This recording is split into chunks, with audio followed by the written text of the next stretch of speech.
Shalom saudara-saudara jemaat Tuhan yang terkasih. Haleluya, haleluya. Kita ada dan tiba di bulan Agustus, minggu pertama lagi. Kita di dalam ibadah kita. Hari ini 3 Agustus 2025. Kita diberkati oleh Tuhan. Dan kita akan melihat hari-hari yang lebih besar yang Tuhan sediakan bagi kita. Dan itulah janji Tuhan tentang keselamatan. Ialah hari-hari Tuhan yang besar. Dan hari ini, saudara-saudara, kita tentunya ingin mendengar firman Tuhan yang lebih dahsyat, lebih mempunyai inspirasi kekekalan kepada kita. Dan kita umatnya ingin tahu sesungguhnya kesempurnaan firman Tuhan di dalam kehidupan kita di dunia ini.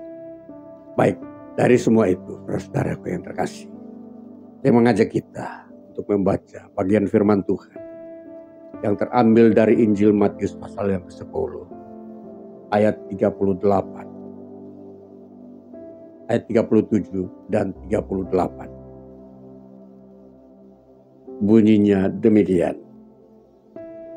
Barang siapa mengasihi bapa atau ibunya lebih daripadaku, ia tidak layak bagiku. Dan barang siapa mengasihi anaknya laki-laki atau perempuan lebih daripadaku, ia tidak layak bagiku. Barang siapa tidak memikul salibnya dan mengikut aku, ia tidak layak bagiku. Ya, 2 ayat saja bagi kita saudara-saudara yang terkasih dalam bagian firman Tuhan kali ini. Dan tentunya firman Tuhan kali ini kita ingin mengerti sesungguhnya kehendak Tuhan di dalam bagian-bagian firman Tuhan yang kita terima. Saudara, memang Alkitab telah ditetapkan oleh Allah untuk diterima oleh orang-orang percaya, agar mereka membacanya dan bahkan mengikuti tuntutan yang ada di dalamnya. Karena saudara-saudara, Alkitab adalah sebuah kebenaran, sebuah firman yang telah ditetapkan Tuhan untuk diberlakukan di tengah-tengah orang-orang yang percaya kepada-Nya. Sehingga hari ini saudara-saudara, firman Tuhan 2 ayat dari Injil Matius pasal 10 ayat 37 dan 38. Kita mau mengerti sebuah tema dari bagian ini adalah hukum kelayakan. Atau dalam istilah yang lain, hukum aksioma. Aksioma, hukum aksioma adalah hukum kelayakan. Jadi saudara-saudara, kita tentunya sudah memahami hal-hal yang layak bagi setiap orang dalam hidupnya. Setiap orang memiliki sebuah nilai rasa yang dikatakan layak. Katakanlah hari-hari ini yang dikatakan sesuatu yang layak bagi kehidupan manusia. Apakah itu? Kalau secara ekonomi dikatakan dia makan 4 sehat 5 sempurna. Itu hukum kelayakan, saudara. Juga kalau kita melihat seseorang, dia mempunyai kelayakan, dia dikatakan layak di hadapan Tuhan kalau dia beribadah kepada Tuhan. Nah, hal kelayakan, hukum kelayakan. Jadi sesuatu yang layak itu adalah sesuatu yang pantas, sesuatu yang sepadan. Sisi yang lain kalau kita perhatikan, seseorang dikatakan layak di dalam rumah tangga. Dia harus mempunyai penghasilan. Ya, itu layak, saudara-saudara. Dikatakan layak. Seseorang dikatakan layak bersuka cita atau berbahagia bila dia memenuhi tuntutan-tuntutan kebenaran. Itu saudara, hukum kelayakan yang dikenal di dunia ini.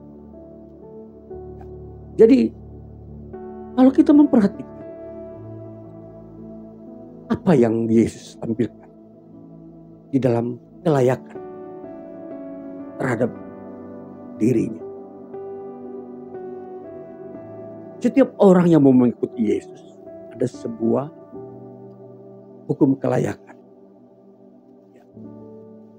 Kelayakan itu sesuatu yang pantas, yang cocok.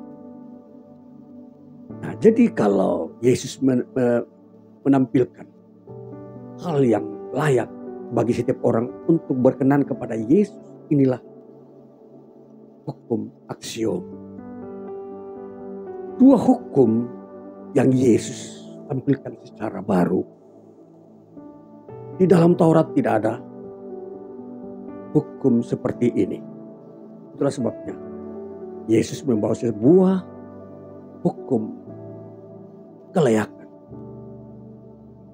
bagi Yesus.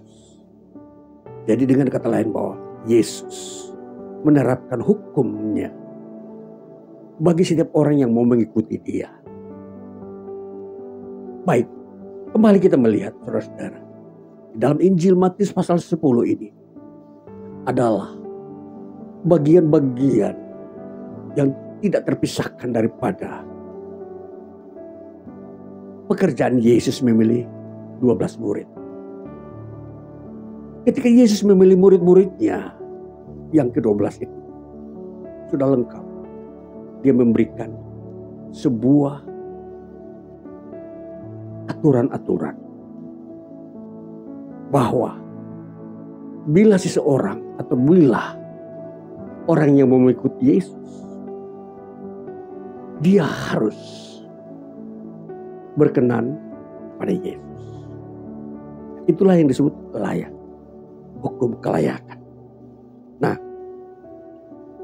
di dalam puncak daripada sebuah ketentuan Yesus kepada murid-murid, Yesus menampilkan dua hal ini. Dia katakan kepada murid-muridnya, barang siapa mengasihi bapa atau ibunya lebih daripadaku, ia tidak layak bagiku. Dan barang siapa mengasihi anaknya laki-laki atau perempuan lebih daripadaku, ia tidak layak bagiku. Ini saudara-saudara, di dalam sebuah pandangan yang Yesus berikan kepada murid-muridnya, ke-12 murid, ada hal yang harus dikerjakan atau yang harus dituntut kepada murid-murid mengenai kelayakan. Satu adalah, bila kamu mengasihi bapa atau ibumu melebihi aku, kamu tidak layak. Mari kita perhatikan. Kenapa hukum kelayakan ini diarahkan kepada orang tua, bahkan yang selanjutnya kepada anak-anak. Seseorang yang sudah dewasa ketika mengikuti Yesus, dia ada di dalam dua alternatif. Satu, ketika dia belum berkeluarga. Dua, setelah dia berkeluarga. Nah, ini dua hal ini tentunya ada di setiap orang yang mau mengikuti Yesus.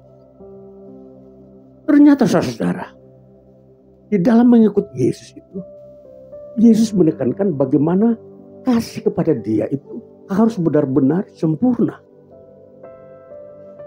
Mengasihi Yesus. Jadi kita memperhatikan Yesus mengangkat sebuah perbandingan mengasihi dia dengan bagaimana seseorang yang masih muda mengasihi orang tuanya. Bahkan mereka yang sudah berkeluarga mengasihi anaknya. Tentunya saudara-saudara, kasih kepada orang tua maupun kasih kepada anak-anak itu sebuah relasi yang begitu ketat dan kuat. Tidak bisa dipisahkan. Ya, jadi dengan kata lain bahwa kalau seorang anak muda orang tuanya sakit, dia berusaha dengan sekuat tenaga agar bisa menolong kedua orang tuanya yang sakit agar sembuh.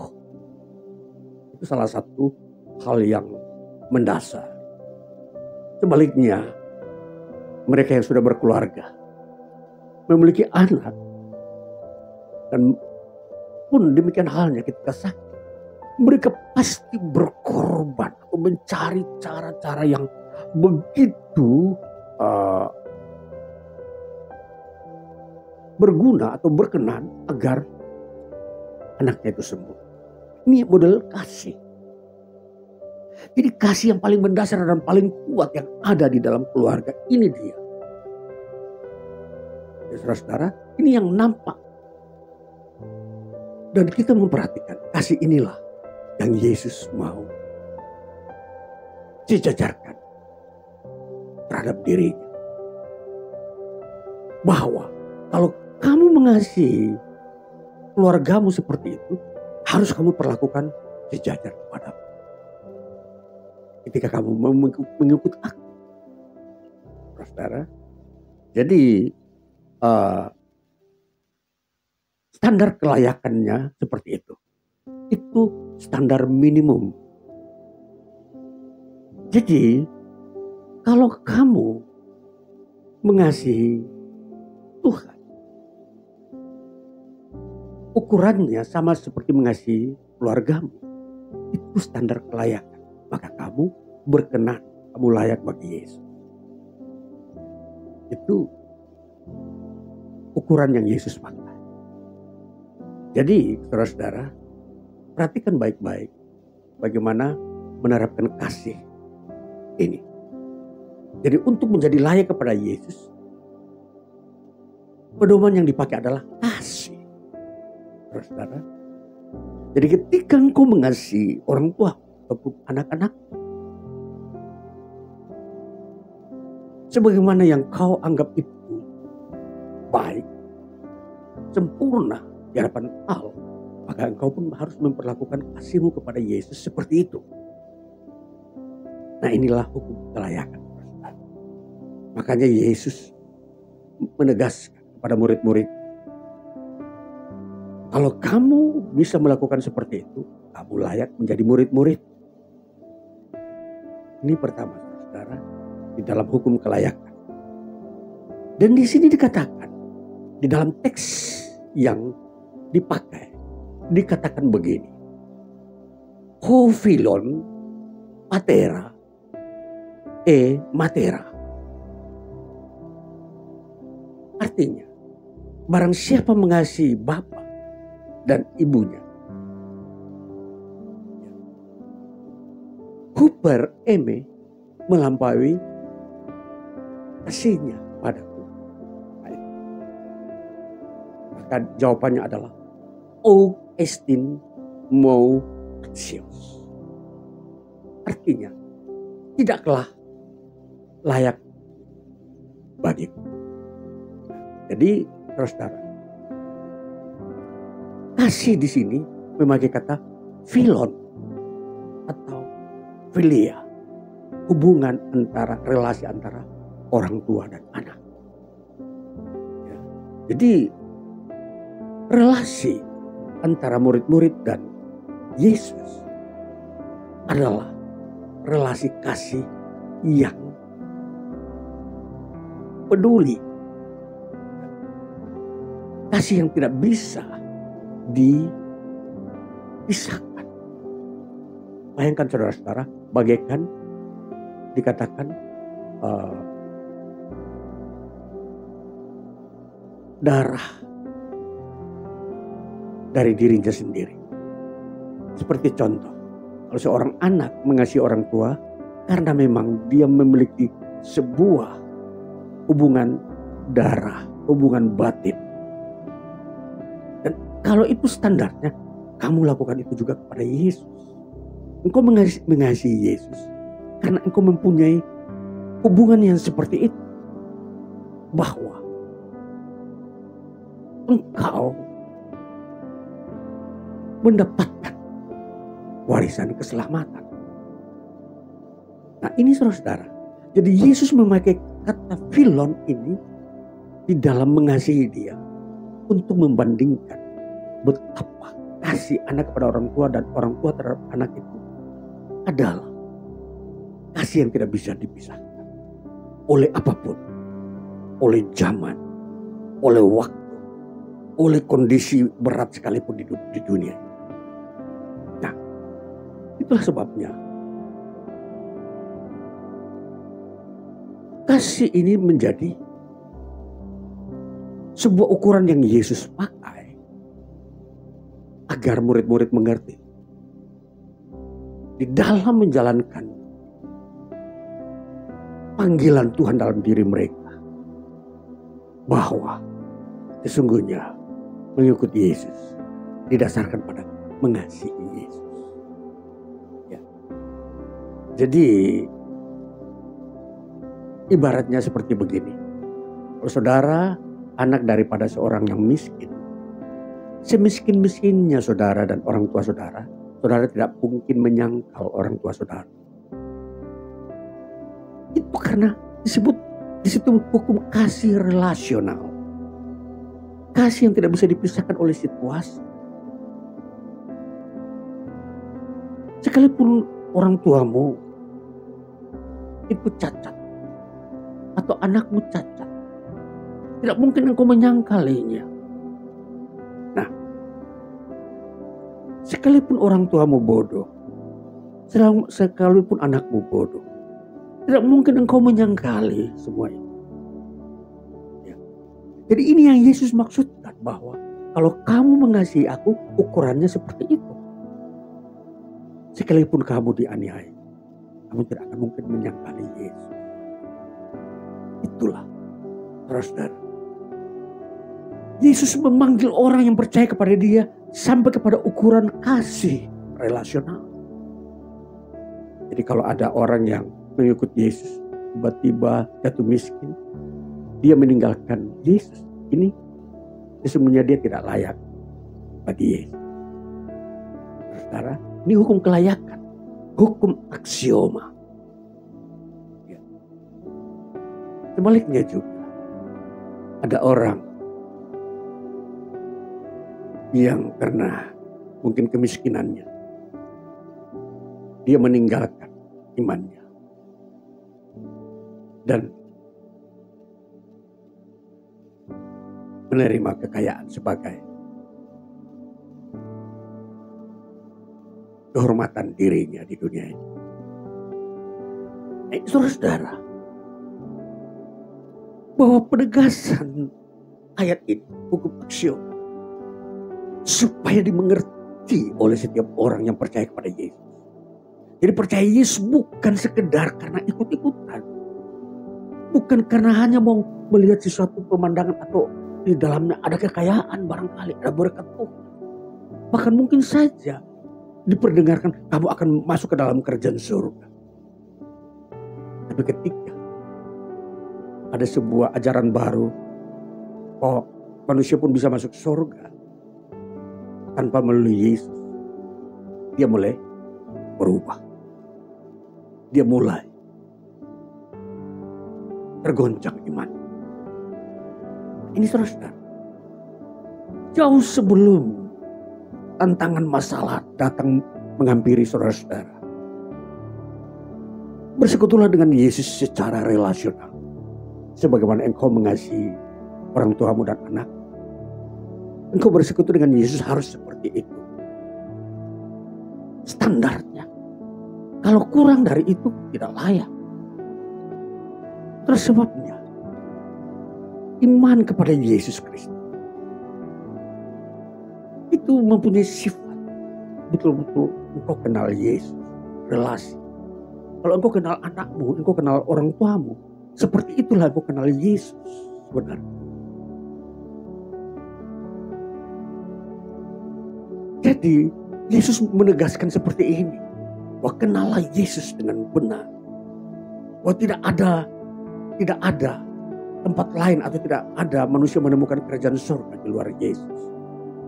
Tidak ada ajaran-ajaran yang mengatakan bahwa manusia boleh masuk surga tanpa melalui Yesus. Ini yang harus saudara-saudara perhatikan untuk mengikuti Yesus. Jadi saudara akan masuk dalam sebuah hukum aksioma ini, karena saudara mengenal Yesus dengan sebenar-benar, selengkap-lengkap. Tidak ada kekurangan satu. Nah, jadi di sini tuntutannya seperti itu. Nah, jadi kalau kita memperhatikan ukuran ini, maka ukuran relasi dalam bentuk kasih menjadi ukuran kelayakan yang pertama. Dikatakan yang kedua, bahwa pikulah salib. Dikatakan di ayat 39, 38, barang siapa tidak memikul salibnya dan mengikut aku, ia tidak layak bagiku. Ini yang kedua. Bagi orang-orang yang mengikuti Yesus. Karena di dalam Yesus hanya ada keselamatan. Di luar Yesus tidak ada keselamatan. Maka Yesus berkata, pikulah salibmu. Saudara, dalam peristiwa ini, Yesus memberikan sebuah penegasan bahwa memikul salib itu adalah sebuah simbol mengenai penderitaan dan kematian. Jadi hanya di dalam Yesus Kristus manusia itu melihat penderitaan dan kematian yang membawa kepada keselamatan. Jadi tidak ada keselamatan tanpa penderitaan.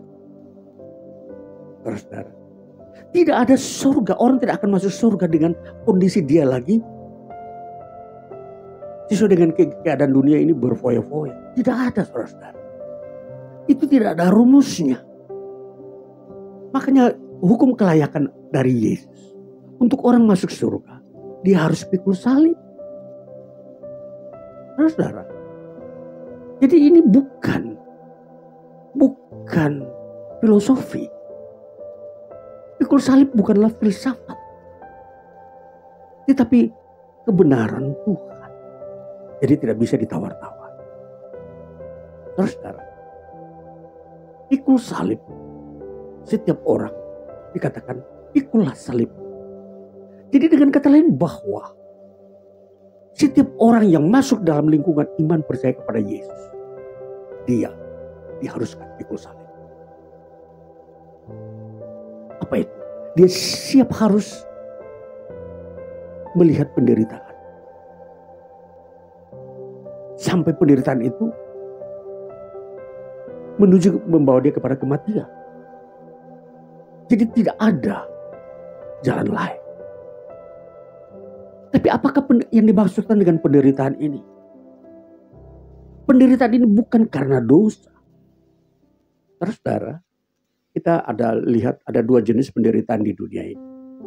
Satu, penderitaan karena manusia berbuat dosa. Bentuknya apa? Di situ ada penyakit, bencana alam. Di situ ada hati yang tidak ada damai sejahtera. Ya, itu penderitaan. Tapi itu karena dosa. Sebaliknya,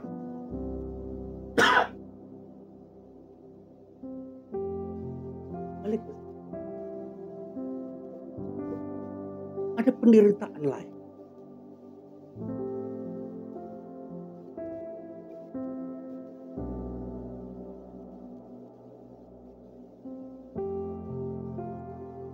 Ada penderitaan lain yang ditampilkan oleh Yesus. Seperti apakah itu? Penderitaan ini adalah bentuknya. Kalau engkau melakukan kebenaran, engkau percaya kepada Yesus, engkau akan ditolak. Engkau akan dibenci oleh orang duniawi. Inilah penderitaan yang dimaksudkan oleh Tuhan Yesus mengenai salib.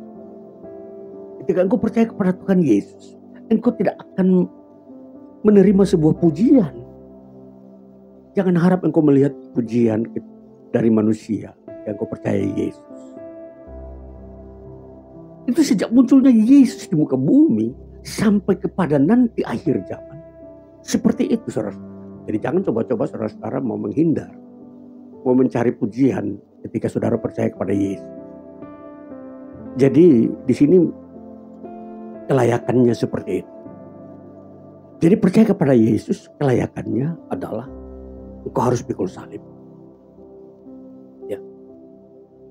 Dan mengikut aku. Saudara, dikatakan dalam teks Yunani, hos o lambanei ton stauron auto kai akolotei apisomo og estin mo action. Dalam bagian pertama, hos o lambanei, barang siapa tidak memikul tonstauron auto salib. Saudara, lambanei artinya dalam teks Yunani itu memberikan sebuah indikasi. Ini kalimat indikasi, kalimat indikatif, yaitu kalimat yang penting, kalimat yang mempunyai bobot, kalimat yang menjadi garis merah, distres oleh pembicaranya. Jadi kalau kita memakai sebuah kata indikatif, itu berarti kata itu penting, saudara. Contoh, kalau kita sering melihat ada orang memberikan pengumuman, dia menulis warning. Artinya hati-hati, itu peringatan, ada bahaya. Nah, itu indikatif. Itu kalimat penting. Saudara. Jadi kalau Yesus berkata, hos o lambanei. Lambanei artinya, itu kalimat indikatif. Artinya pikullah. Itu kalimat garis merah. Di stabilo merah. Perhatikan itu. Pikullah. Jadi kalau ada orang tidak mau memikul salib atau menolak penderitaan, dia tidak layak. Kalau dia mau menghindar dari olokan dan ejekan dunia terhadap imannya kepada Yesus, dia tidak layak bagi Yesus. Perhatikan saudara. Maka penegasan kali ini penting, saudara. Yesus memakai bentuk kalimat indikatif, lambanei. Sebab kalau kalimat present aktif memakai kata lambano, artinya memikul. Itu biasa, tidak perlu di-stressing. Itu kalimat umum. Tetapi ketika memakai lambanei, itu artinya kalimat itu penting. Itu di stabilo merah. Ini pikul. Perhatikan, kita memperhatikan kitab suci. Mana yang di-stressing oleh Tuhan Yesus, mana yang dipakai umum. Makanya kalimat indikatif adalah kalimat stressing. Kalimat yang ditegaskan, yang digaris merahi, di bawahi. Pikul. pikul salib. Yesus memakai kalimat lambane. Saudara, jadi aksioma kelayakan seseorang di hadapan Yesus yang kedua, pikul salib. Nah, saudara, jadi janganlah kita mau mencoba-coba merubah zaman agar orang tidak membenci Yesus dan membenci saudara yang percaya kepada Yesus dengan cara mendirikan sebuah bangsa yang di dalamnya semua mayoritas orang percaya Yesus.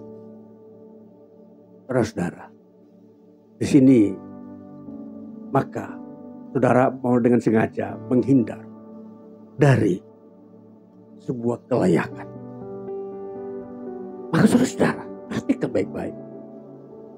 Saudara beriman jadi seorang Kristen pada saudara beriman pada Yesus Kristus. Ini yang harus saudara siap pegang, taruh di pundak, pikul penderitaan. Jadi biar saudara apapun jenderal, saudara harus pikul salib.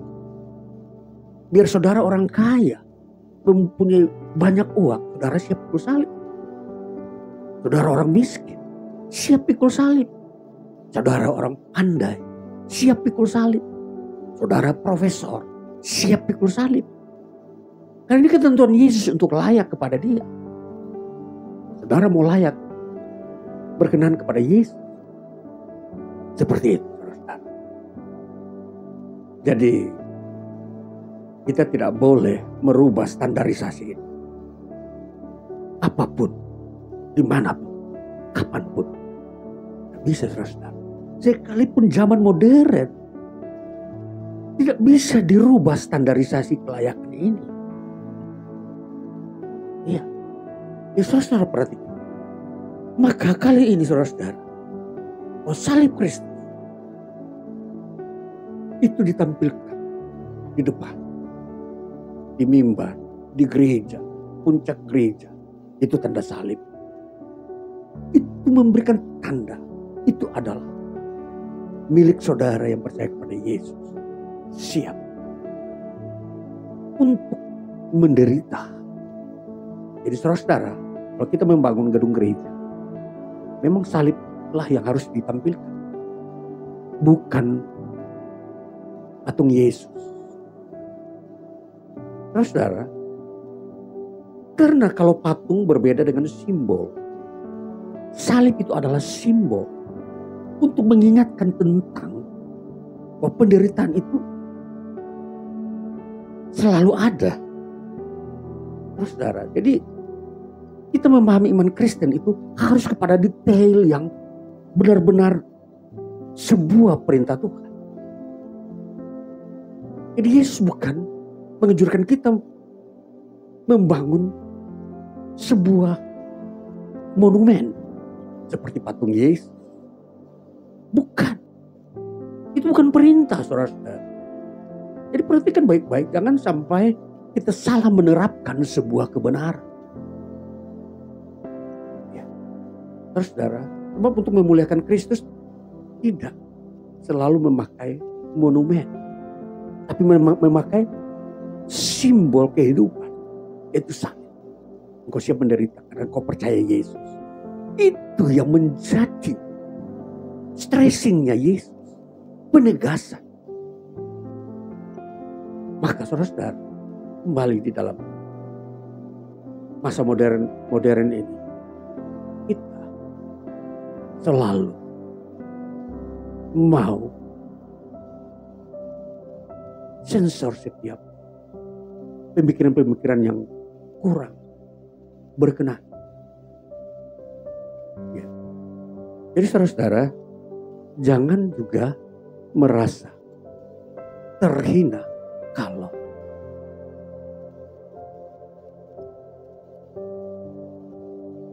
gedung gereja dibakar, patung Yesus dirobohkan. Karena itu memang penghinaan kepada sebuah status Kristen itu di dunia. Oleh sebabnya, jangan saudara memfokuskan hal-hal yang bukan menjadi stressing Yesus. Karena penderitaan itu bukan dalam bentuk pembakaran gedung gereja maupun merontokkan patung Yesus. Jadi inilah saudara-saudara kita mendalami Alkitab dengan baik. Supaya kita tidak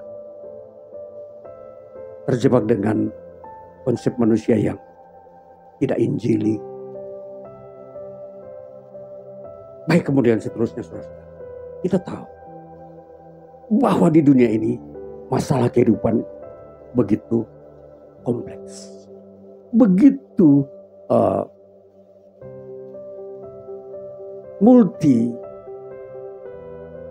multi artinya berbagai-bagai masalah. Tetapi kali ini Yesus mengspesifikasikan masalah yang ada di dalam iman Kristen apa? Ialah kamu akan berhadapan dengan penderitaan. Ini saudara-saudara harus ketahui. Jadi jangan memasukkan penderitaan dunia masuk ke dalam penderitaan Kristen.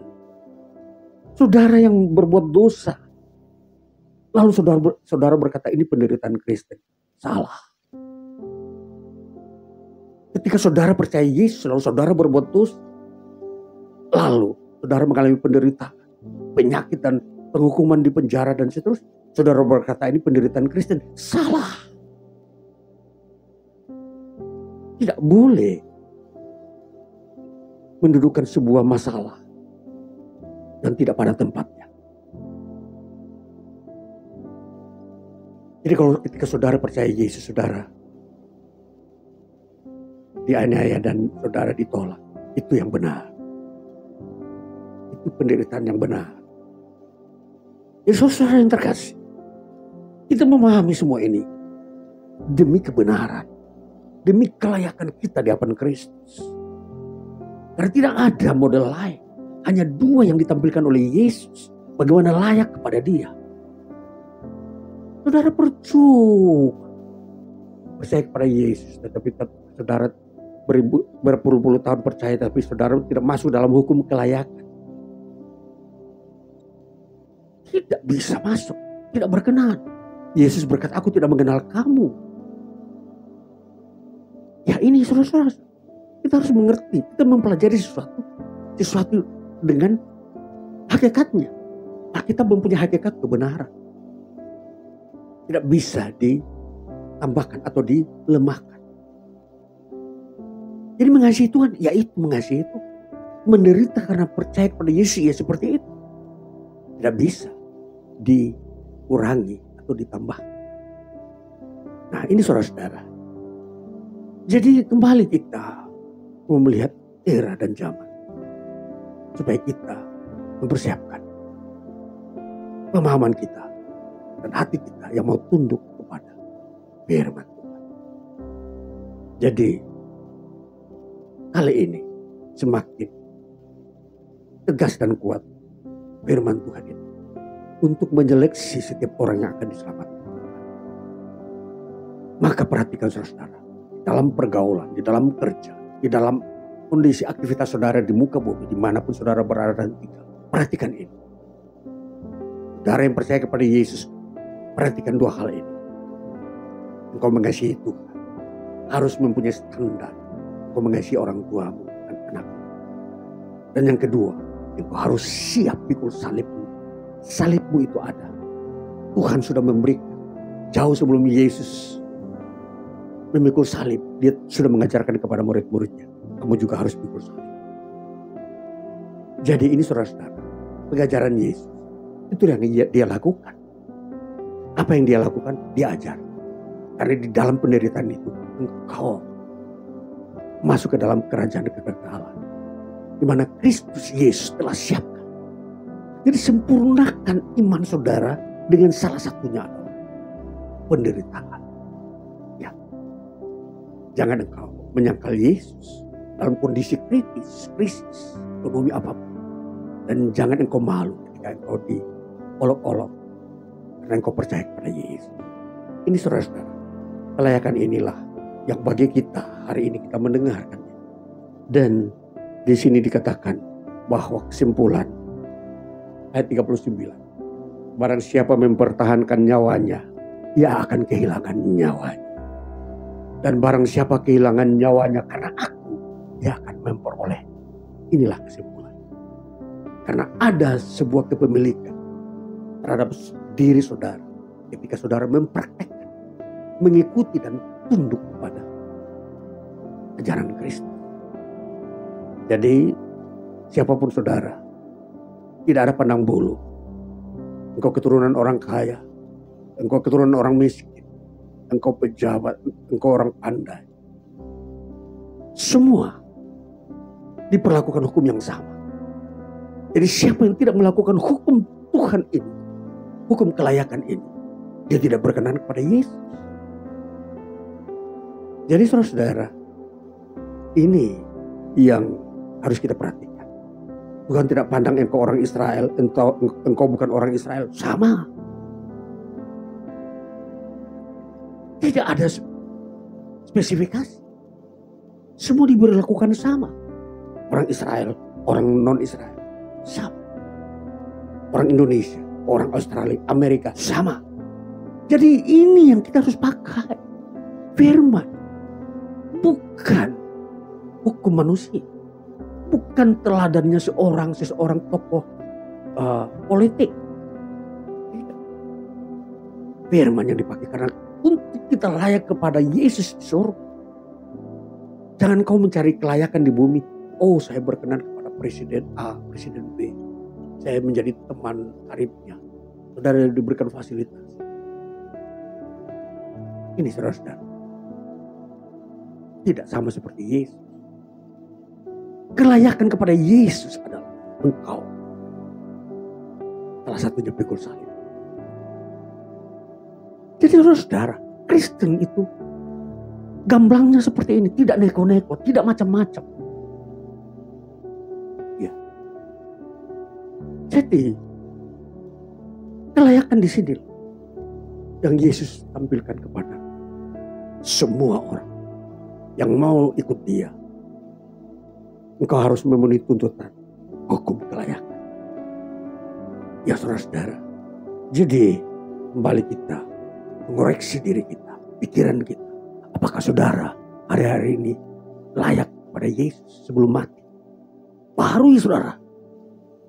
Tinggalkan semua pola duniawi yang hanya untuk memuaskan hawa nafsu. Semua foya-foya dan keangkuhan-keangkuhan hidup kesombongan. Tinggal. Apalagi saudara orang kaya. Saudara seringkali lupa dengan hukum kelayakan Yesus. Menderita atau pikul salib. Dan ikutlah Yesus. Ini saudara-saudara. Apalagi kalau saudara orang pandai. Saudara profesor. Saudara mungkin memikirkan berbeda dengan apa yang Yesus sampaikan. Baiklah saudara-saudara, firman Tuhan ini tidak bisa ditafsirkan lain. Pikul salib itulah benar-benar penderitaan. Karena percaya kepada Yesus. Tidak ada makna lain saudara-saudara. Jadi di dalam iman kepada Yesus sudah terang benderang jelas. Kita memahami perkataan Yesus. Karena Yesus sendiri telah menjalaninya. Dia diolok-olok. Dia dihina. Dia dicaci maki. Yesus saudara. Yesus yang mempunyai pribadi yang begitu agung dicaci maki oleh orang-orang. Masakan saudara tidak boleh dicaci maki? Hukum kelayakannya ya seperti itu, dicaci maki juga. Jangan saudara mendapat mencari pujian ketika saudara mengikuti Yesus. Kalau saudara menjadi profesor dipuji, layak bagi saudara karena saudara di dunia ini.